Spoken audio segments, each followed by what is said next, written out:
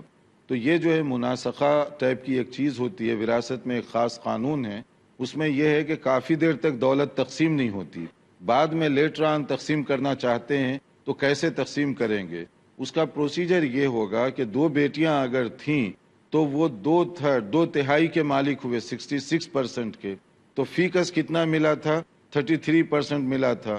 اگرچہ کہ تقسیم نہیں کیے، وہ حقدار تھی 33 کی.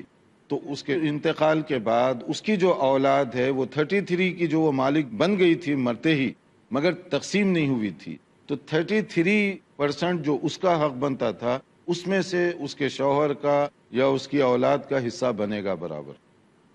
اس کے بعد ہم آگے چلتے ہیں، کیونکہ انتہائی جو اہم چیپٹر ہے وہ ہے نکاح کے بارے میں. تو اب دیکھیے، شادی کا نام سنتے ہی مسکراہٹ آ گئی نا، کیونکہ شادی کا نام ہی خوشی ہے، تو خوشی ہونا اچھی چیز ہے. اگر کوئی آدمی شادی کا نام سنے اور اس کے چہرے پہ مسکراہٹ نہ آئے تو اس کا مطلب ہے کہ دیر از سم تھنگ رانگ، کوئی پرابلم ہے اس کا، چاہے وہ پرابلم کسی بھی قسم کا ہو. ورنہ شادی کہتے ہیں خوشی کو، تو تو خوشی کا اس میں تصور ہونا چاہیے.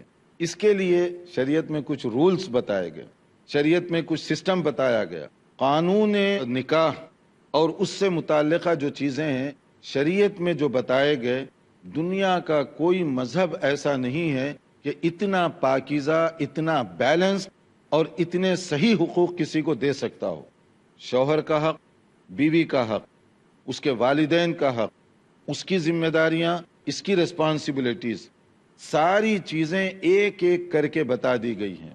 اور انہی کے خلاصے کے طور پر آپ نے دیکھا ہوگا کہ خطبہ نکاح قاضی صاحب آ کر پڑھاتے ہیں اور وہ عربی میں پڑھتے ہیں, مگر عربی میں پیغام کیا دیا جا رہا ہے. ایسے موقع پر بہت کم لوگ ہیں جن کو عربی آتی ہے, لہٰذا دلہا دلہن اور ان دونوں کی فیملیز اس مبارک موقع پر جو ان کو پیغام دیا جاتا ہے اس سے محروم رہتے ہیں کیونکہ ان کو عربی معلوم نہیں ہے. اب قاضی صاحب چند جملے پڑھ دیے اور اس کے بعد میں ایک جملہ سب کو یاد کروایا جاتا ہے شادی سے پہلے, اور وہ کیا ہوتا ہے, قبول. تو اب سب وہ یاد کر لیتے ہیں قبول, اب کیسے بھی بولیں اس کو, قبول کیا, قبول ہے, جیسے بھی وہ یاد دلا دیا جاتا ہے. یہ بولنا ہے تم کو زور سے, پوچھے کچھ بھی, وہ قاضی صاحب کچھ بھی پوچھے تم کو جواب یہ دینا ہے, وہ سانس روکتے ہی قبول ہے. تو بس اسی کے لیے جو ہے وہ عام طور پہ تیاری کرتے ہیں, باقی اس سے زیادہ ان کو معلوم نہیں کہ عربی میں کیا پڑھا گیا کیا نہیں. اور اتفاق سے بہت زیادہ ایسے بھی قاضی صاحبان ہیں جو پڑھے لکھے ہیں, لیکن کچھ ایسے قاضی صاحبان بھی ہیں جو خود پڑھے لکھے نہیں ہیں. اب یہ ایک عجیب مسئلہ ہے کیونکہ وہ تعلیم اور قابلیت کی بنیاد پر تو کم بنتے ہیں, لیکن تعلقات کی بنیاد پر, وراثت کی بنیاد پر, یا اسی طرح سے خاندانی بنیادوں پر زیادہ بن جاتے ہیں. ان کو ضروری نہیں ہے ہر ایک قاضی کو کہ شرعی مسائل بھی ان کو معلوم ہو. جیسے میں نے کہا کچھ قاضی ماشاءاللہ ان کا علم, ان کا نالج ہے, شرعی مسائل کے اندر بھی ماہر ہیں وہ, ورنہ کچھ لوگ ایسے ہیں جن کو خود معلوم نہیں ہے. اب وہ ایسی رٹی رٹائی عبارتیں لوگوں کے سامنے ذکر کرتے ہیں, اگر اس کو ان کو اسٹاپ کر کے پوچھا جائے تو وہ ایک مذاق بن جائے گا. تو اس لیے قاضی کو بھی معلوم ہونا چاہیے کہ وہ نکاح سے پہلے کیا پڑھا رہا ہے, نکاح کا سسٹم اسلام میں کیا ہے, ایجاب و قبول کیوں کروایا جاتا ہے, کیسے کروایا جاتا ہے, اس کا پراپر صحیح طریقہ کیا ہے. یہ اس کے لیے بھی ٹریننگ ہونی چاہیے, باقاعدہ طور پر کورس ہونا چاہیے تاکہ ان کو بھی معلوم ہو. اور ایسے ہی جو لوگ مجلس میں بیٹھے ہوئے ہوں ان کو بھی پیغام ملنا چاہیے کہ یہاں سے کیا لے کر جا رہے ہیں. اس موقع پر جو پیغام دیا جاتا ہے, کیونکہ اسلامی شریعت میں شادی کا مطلب صرف ایک لڑکا اور لڑکی کے درمیان نہیں ہے بات, بلکہ دو خاندانوں میں یکجائی ہو رہی ہے. خاندانوں میں, صرف دو افراد میں نہیں ہو رہی ہے, پرسن ٹو پرسن نہیں بلکہ فیملی ٹو فیملی. کیونکہ شادی کے فوری بعد ایجاب و قبول ہوتے ہی لڑکی کی جو ماں ہے اور لڑکی کا جو باپ ہے, لڑکے کے لیے حالانکہ وہ لڑکا اجنبی ہے مگر ایجاب و قبول ہوتے ہی کیا ہو گئے, وہ اس کے لیے لائق ماں باپ, اپنے ماں باپ کی طرح سے ہو گئے وہ. اسی طرح لڑکی کے لیے لڑکے کے جو ماں باپ ہیں اب وہ لڑکے کے ماں باپ نہیں بلکہ اس کے ماں باپ کی طرح ہو گئے. ساس اور سسرے کا اتنا مقام ہے کہ ان کے ساتھ گوشہ نہیں ہے اور وہ اپنے بیٹے اور بیٹی کی طرح سے اس کو رکھیں یا دیکھیں. تو اب دیکھیے کہ شادی ہو رہی ہے دو آدمیوں میں, لیکن دو خاندان ایک ہوئے کہ نہیں ہوئے. تو اس لیے اس میں کچھ ہدایات دی جاتی ہیں کہ شادی کے موقع پر دونوں خاندانوں کی کیا ذمہ داریاں ہیں.